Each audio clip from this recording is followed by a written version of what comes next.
Be who you needed when you were younger. I can't really remember when I first heard that, but I do remember when I first applied it to my life. I was a sixth grade PE teacher, seventh grade B team coach, my first coaching job 15, 16 years ago. And I understood that we weren't the most athletic. It wasn't about the X's and O's. It wasn't about winning every game. It was helping these young kids understand, adapt, and grow to a level of maturity that they could be successful young people in middle school and high school. That was what the job entailed. And when you take a job as a coach, you instantly jump in and think you have to win and you have to do it this way. And you do. It's important to win. It's important to be competitive and successful at every level. But you're not successful if you're not making better people. I really think that term, be who you needed when you were younger, resonates with me a little differently. It hits a little bit harder. When I was 16, my mom was diagnosed with cancer. We weren't rich, we weren't poor. She was a school teacher. I didn't have a father in the home. My parents divorced when I was 6. I didn't have any brothers or sisters. And so it was just her and I for the most part. But when she got sick, I had just an army of coaches that came in and said, we're not going to let you fail. We're not going to let you suffer. We're going to help grow you to the young man that you need to be, because that's what your mom wants.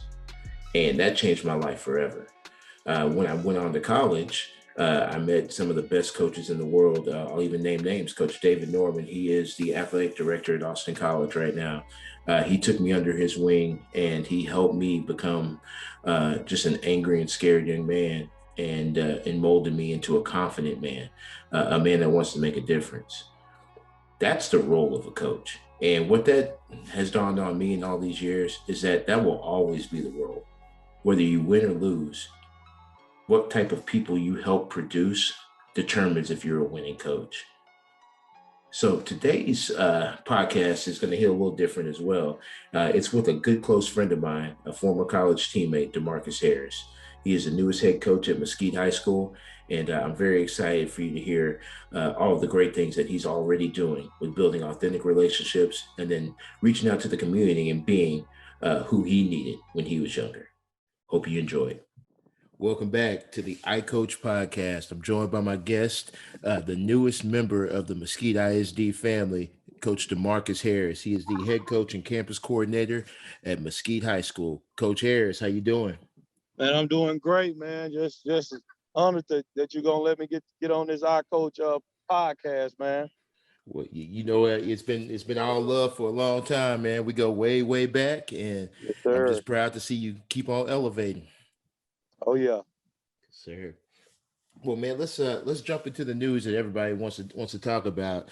You were just named the newest head coach and campus coordinator over at Mesquite High School. How's it been so far, getting things established? Man, years are great. Everything's going great. It's all the other stuff that you got to get used to, and there's no manual for becoming a head football coach and campus coordinator. You just gotta, there's some things that you're gonna do, and then a lot of it you just gotta get it done as it comes. Absolutely.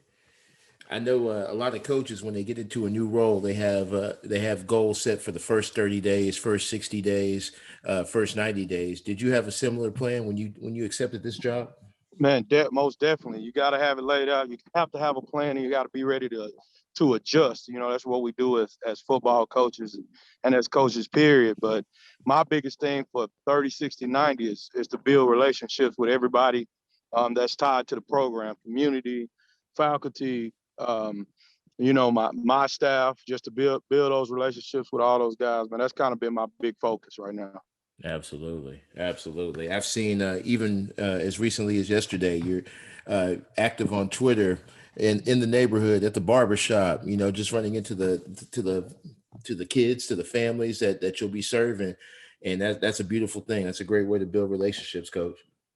You're exactly right, man, because it is about serving. We're in, a serving position, so you got to make sure that you're reaching out to those parents and that community. You know how it is in most communities. They want to know who the head coach is. Mm-hmm. They want to know, who am I sending my kid to. So I just want to get out in front of it and let them know, like, man, I'm gonna take care of your kid. I love your kid. Hey, man, I'm in your neighborhood. I'm in your community. I want to be a part of your community. So I just really want them to accept me, man. So that was a big deal for me yesterday. Absolutely, absolutely, coach. And let's back it up a little bit because just a couple of months ago, you were coaching in the state championship football game. Let's talk a little bit about your time at Cedar Hill and how it was to work for a man I greatly admire, Coach Carlos Lynn. Oh man, Cedar Hill is a special place. That's where I'll start, and then I'll talk about, Coach Lynn. But Cedar Hill is a great place, man. The kids, the culture, the community, the buy-in, man. It is a special. It's not very many places like that in the state where the kids, and it's like they're born to go win state and going to go, born to go play in the state championship, and they believe it. You break it out with state championship, and you can get there. Just great, man. It's big time game every week because you're in it. Everybody gets hyped up to play you.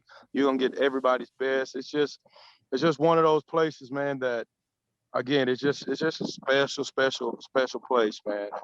The kids are awesome. The football's awesome.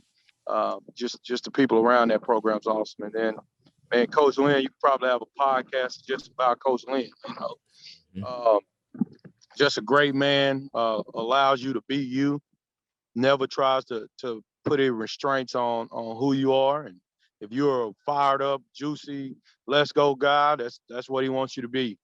And he's going to try to get you to whatever your goal is. He wants to help you get there. He's going to do things right. He teaches you how to run a program, how to treat people, just how to do things. He does everything top notch and wants you to do everything top notch. I know he's really into growing the brand, and he took it a step, or building the brand. He took it a step further and said we got to grow the brand. So I think we've been able to do that for the last 4.5 years. Absolutely. I mean, nationwide, if people hear the name Cedar Hill or see the hashtag, the TTHL, they know what that's all about. Oh, yeah, man, Um, it's real. It's real, brother. yes, it is. It's something that like I didn't know what TTHL meant, but you could see exactly what it stands for when the horns turn loose against you. I've Oh, seen that yeah. on the field a few times. Yes, sir. Yes, sir. So moving back now to Mesquite, uh, tell us a little bit about the environment that you'll be in. How different is it from Cedar Hill? Man, you know what? The culture, you're trying to build that same culture that you have at City Hill, because it's a culture where everybody's winning. Every program's winning. The community's all in. The community's proud of the team. The school's proud of the teams, the athletes. That you want to bring that culture, and it's that the biggest thing that culture is about is love. You want coaches loving coaches, kids loving coaches, kids loving kids. It's just everything, man. You see, man. And so you want everything. You want it's just love. So you kind of want that in any program. If you can get them loving each other, they're gonna play hard. They're gonna do what they're supposed to do for you. They're gonna act right in the school building. They're gonna act right in the community. So because the program's important to them. So I think that's the culture that you want to bring to any place, and especially that's the culture that I'm trying to bring to Mesquite High. That's awesome. That's awesome. I know love is an underrated aspect of sports, man, because you have to love the game to play it. You have to love the kids to coach it, and they have to love their coaches if they're going to play for you. So that's 100% it. Yes, sir. Now, you also you worked alongside another good friend of mine, Coach DJ Mann, who coincidentally he also accepted his first head coaching job in Lubbock. Uh, Tell me what it was like to work on that, opposite sides of the ball, but alongside a man who cares about kids that much. Man, Coach Man is awesome. His charge, man, is the recruiting piece and getting kids an education. His biggest deal is education defeats poverty. And so he believes in getting good grades and trying to get those kids opportunities to go play on the college level, man. Signing day is his state championship, and he'll tell you that all the time. He's most proud on that day when those kids get to sign and those parents are up there and they're getting to take those pictures. He's super fired up about that. And then he's got a great offensive mind. And, you know, besides the football, man, he just loves kids also. So he loves coaches, and coaches saved his life. So he's been trying to give back the entire time. And it's no surprise that you two guys both have accepted head coaching positions. Just the way that you approach life and the way that you approach coaching is the right way to do it. Mm-hmm. So, Coach Harris, a lot of people may not realize this about you and I, that we go way back to the early 90s, late Linebacker, baby. 2000s. That's right. Linebacker squad, man. We did our thing at Austin College. Tell me a little bit about going to school. I know this, but a lot of our listeners may not. What was it like attending Austin College and playing football there? Man, I tell you what, man.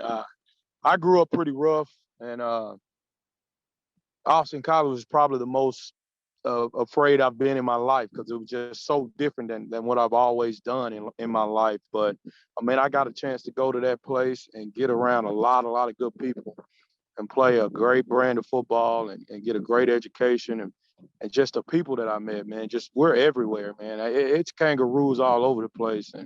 And the one thing that I love about the guys that I met at Austin College is that they all want to do things the right way. And, you know, I got a chance to be around that, and it helped me. I got to see kids that are my age that looked at life a lot different. So, man, I'm just appreciative. You know, Coach Dorman, I still talk to him to this day.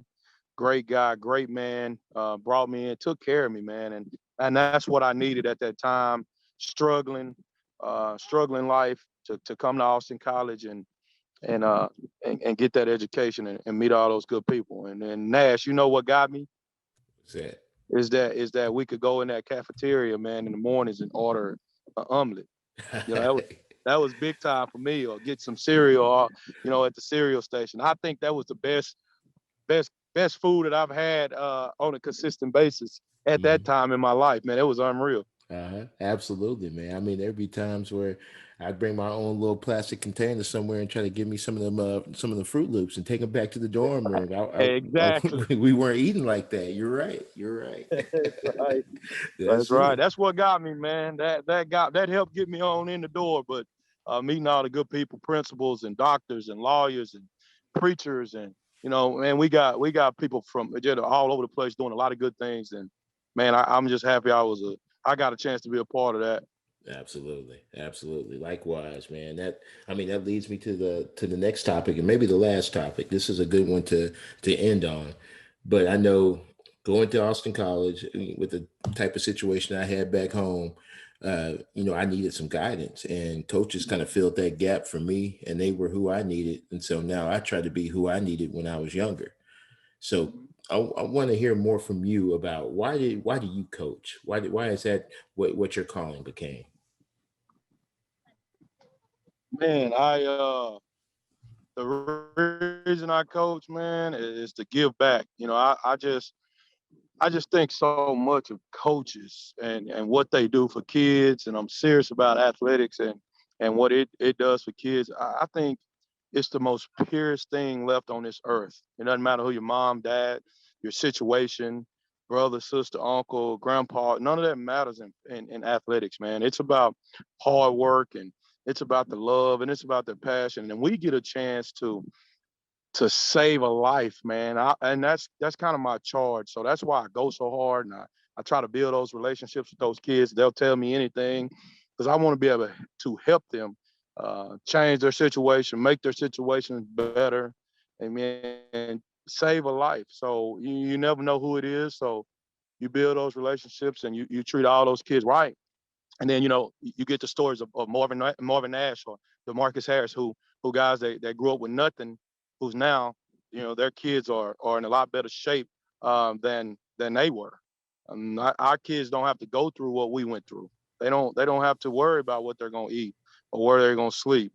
You know, their dad is gonna wake them up in the morning. Mama's gonna wake them up in the morning. They get to see them when they get home. They get to sit down and eat dinner. And, you know, and if I don't think if it was if we didn't have athletics, man, would we be here? You know, I don't think so. You know what I mean? So I just love that coach piece, that coach title, really, man, lifesaver. Man, I do it for the kids, and really, that's nothing else really matters, man. I want to help them get to where they need to get to. That's it. That's it, man.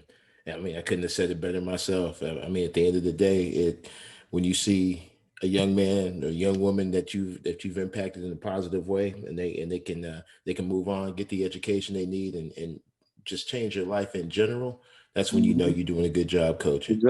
Exactly, man. I guess my winning. My definition of winning changes as I know it's probably past for you as you've gotten older. It's changed. You know what's winning, man?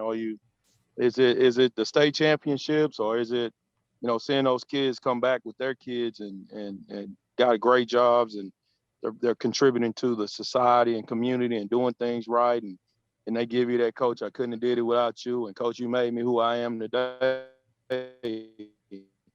Mm-hmm. And we're winning. We're winning as man. We feel like Bill Gates. You know what I mean? That's right. That's right.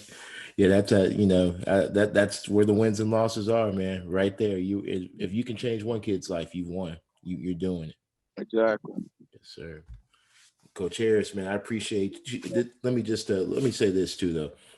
You're out there right now in the community. You're supporting your kids at the 707 event. You stepped away to take this call and do this interview. I think it just speaks to the man that you are. That you want the best for the kids at Mesquite. You're going to do the very best job possible, and they couldn't have hired a better man. So I appreciate you stepping away for just a moment, and I also want to just thank you for coming on to the podcast, Coach. Man, that's for sure, man. I know you're helping kids, and your insight is about kids, and we believe in the same thing. So, anything you need from me, hit me up, and I know I'll be hitting you up on some stuff. So I appreciate you. Yes, sir. Yes, sir. Rules for life. Yes, sir. Thank you, Coach Harris. All right, man.